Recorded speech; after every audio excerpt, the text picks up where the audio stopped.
ಋಣ ಯಾರಿಗಾರದ ಪ್ರಭು ಬೈರಿಯವರಿಗಿದೆ. ಅದನ್ನೇ ಇದು ನಮ್ಮೂರಲ್ಲಿ ಕೂಡ ಅದು ಒಂದು ಎಲ್ಲ ಮೆಂಬರ್ಗಳು ಅಂದರೆ ಎಲ್ಲ ಸದಸ್ಯರು ಮತ್ತು ಅಧ್ಯಕ್ಷರು ಸೇರಿಕೊಂಡು ನಾವು ಸಂತೆಕಟ್ಟೆ ನಿರ್ಮಾಣ ಮಾಡ್ತಾ ಇದ್ದೀವಿ. ಇಲ್ಲಿ ಒಂದು CC ರಸ್ತೆ ನಿರ್ಮಾಣ ಆಗಬೇಕಾಗಿದೆ, ಅದು ನಿಮ್ಮಿಂದ ಆಗ್ತದೆ ಅಂತೇಳಿ ಹೇಳಿದಾಗ ಅವರು ಒಂದು ಮಾತು ಹೇಳ್ದೇ ಆಯಿತು ಅಂತೇಳಿ ಸುಮಾರು ಒಂದು 25 ಲಕ್ಷ ರೂಪಾಯಿ ಖರ್ಚುಗಳನ್ನು ಮಾಡಿ ಇಲ್ಲಿ ಸಂತೆ ಮಾರುಕಟ್ಟೆಯಲ್ಲಿ ಸುಸಜ್ಜಿತವಾದಂಥ ಒಂದು CC ರಸ್ತೆಯನ್ನು ನಿರ್ಮಾಣ ಮಾಡಿ, ಅದಲ್ಲದೆ ಇಲ್ಲಿರ್ತಕ್ಕಂಥ ಅಂಗಡಿ ಮುಗ್ಗಟ್ಟುಗಳಿಗೆ ಹಾಗೂ ಬರ್ತಕ್ಕಂಥ ಸಂತೆಗೆ ಬರ್ತಕ್ಕಂಥ ಸಾರ್ವಜನಿಕರಿಗೆ ನೀರಿನ ಅನುಕೂಲ ಆಗಲಿ ಅಂತೇಳಿ ಇದೊಂದು ನೀರಿನ ಗುಮ್ಮಿ ಸಹಿತ ಅವರು ಮಾಡಿದ್ದಾರೆ.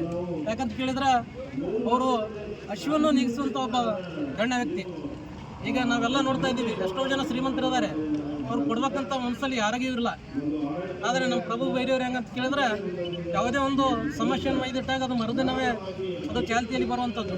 ಅಂಥ ಬಂಗಾರದಂಥ ಮನುಷ್ಯ ಅಂದರೆ ಮತ್ತೇನೇನು ಹೇಳ್ಬೇಕು, ಅವ್ರು ನಿಜವಾಗಲೂ ಬಂಗಾರದಂಥ ಮನುಷ್ಯನೇ.